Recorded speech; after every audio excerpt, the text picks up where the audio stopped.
Hello everyone, good morning. I would like to say thank you for coming in my presentation. It is great to see you all. Let me introduce myself. My name is Laurentinus Fernando and you can call me Nando. I am from Bandar Lampung. I am a student of Accounting Faculty of Sujiya Pranoto Catholic University. I am in the first semester. And thank you for the chance they are given to me. Today, I would like to give a present about analysis calculation of depreciation fixed asset according to financial accounting standards and tax law, as well as impact on taxable income in PT Masindo. Okay, this presentation will be divided into 5 parts. First, the provision governing into calculation of depreciation of fixed asset.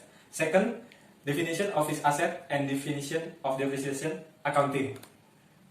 Third, the importance of calculating the depreciation of fixed asset. Fourth, analysis method calculation of depreciation fixed asset used in PT Masindo. And the last one is purpose of depreciation of fixed asset in the company and its impact.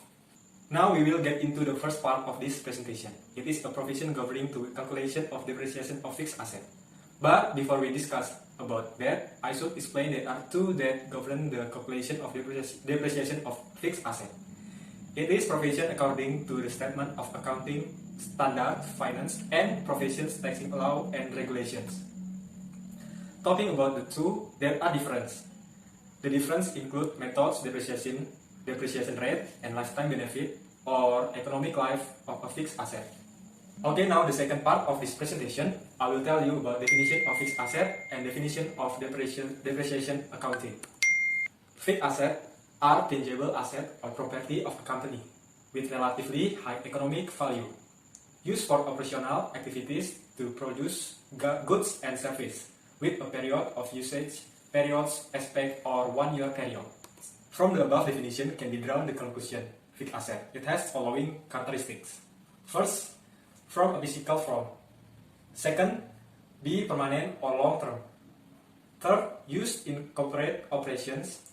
And fourth, not intended to be sold to consumers. And depreciation is process of allocation price the acquisition of fixed asset. It's an expense over its useful life in a rational and systematic. Okay, after you know about fixed asset and depreciation, you know we'll get into the third part of this presentation. It is why calculation of depreciation fixed asset is important for a company. The calculation of depreciation is very important for a company because the recognition of depreciation every year can be used as an allocation for the company to purchase new assets when the useful lives and the old assets have expired. And what if the company doesn't calculate depreciation? If the company doesn't calculate depreciation, the company doesn't recognize the line in the benefit or asset that occur each year. Then the company's loss in that period will be even greater. One of the example, a company that analysis of depreciation of fixed asset according to financial accounting standards and tax law is PT Masindo. We will get into the fourth part of this presentation. I will explain the analysis method of calculation of depreciation fixed asset used in the PT Masindo. The method of analysis used in this research is descriptive analysis. What is descriptive analysis? Descriptive analysis is method aims to describe a state of the company systematically, actual and accurate, by collecting data based on data that appear in the company or organization. Finally, I will tell about what is the purpose of depreciation of fixed asset in the company and its impact. Depreciation applied by the Masindo company for the purpose financial reporting is a straight line method, while for the purpose taxation, where the company using the straight line method for fixed asset.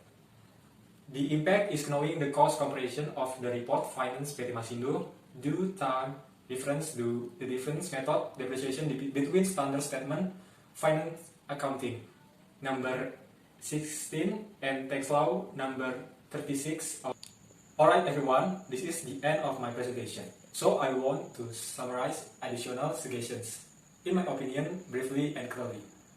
It is the company must be more rigorous and refers to taxation regulation in calculation the cost of depreciation of fixed assets, because this cost will affect the next profit before taxable income of the company.